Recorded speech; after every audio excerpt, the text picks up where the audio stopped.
In the late 19th century, archaeologists digging in the city of Nineveh uncovered an ancient Babylonian epic written on 7 clay tablets of about 1,000 lines of text, called Enuma Elish, which roughly translated means when on high or when in the height.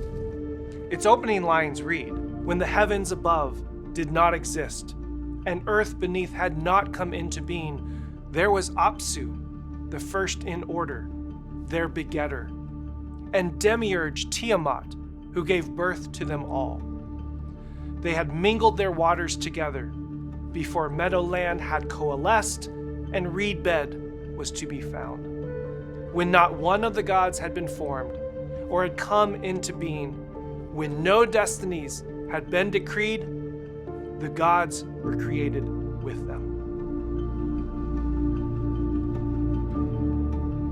This story is what we call a creation myth, a genre of writing that forms the narrative foundation for the identity of a people. Enuma Elish goes on to explain how the birth of the gods came about, how the earth was formed, how humans came to be. And it culminates in the establishing of a social and political order by the installing of Marduk as the king, the ruler over all. How does this happen? In Tablet 4, we read that Marduk was to go fight and cut off the life of Tiamat, the primordial goddess of the salt water. He grabs his bow, and upon confronting Tiamat, he let loose an evil wind in her face that filled her gaping mouth, into which Marduk shoots an arrow, piercing her belly. He then splits her in two like a flat fish, dividing her carcass into 2 pieces. One half of her Marduk places in the sky, stretched out as the heavens, and the other half of her is stretched out as the earth below. Marduk pierces the eyes, creating the ancient rivers, the Tigris and the Euphrates, and her tail is twisted and woven into the Milky Way galaxy. And then in Tablet 6, we read that Marduk decides to punish Kingu, the chief god in Tiamat's war. They bind him, hold him down, severed his arteries, and from his blood fashioned humanity.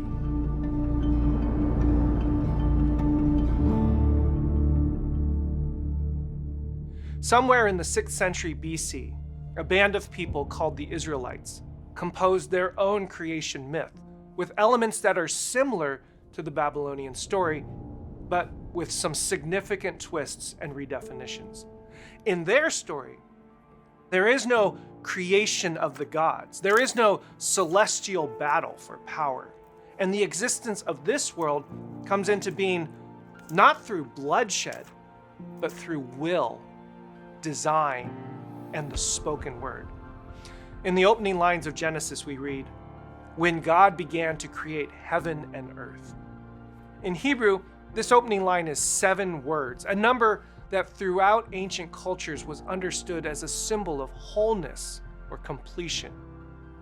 It goes on to read that the earth was welter and waste, and darkness was over the deep, and God's breath hovering over the waters.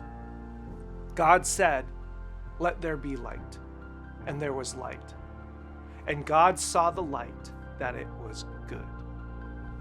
For 7 days, this divinity carefully formed and filled the created order, putting all the elements in their right place, with the right functioning, so that life on earth could flourish and be sustained. Rather than 2 halves of a slain deity, the sky above and earth below were natural elements put there to water the earth.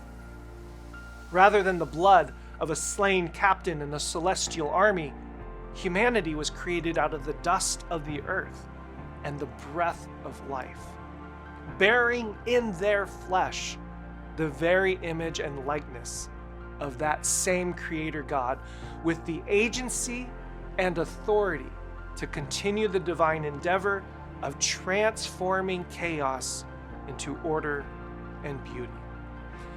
And rather than establishing a single deity to rule over this world with centralized authority and power, this story speaks of a divine partnership between God and humanity, establishing a responsibility that we all have to care for and protect this beautiful creation.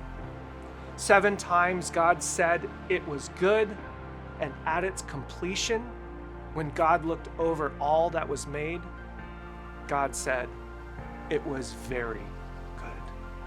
Beautiful. A wonder in which to delight, to gaze upon, and to enjoy. The mythology of Enuma Elish depicts a brutal, violent world that can only be tamed with the destruction of evil gods and bad actors. That story promotes the idea that conquering is king, and carnage is the price we pay for peace and security. The Genesis story promotes a completely different worldview, one that recognizes the inherent goodness and beauty of the naturally created world and the responsibility of human agents to serve and protect that goodness.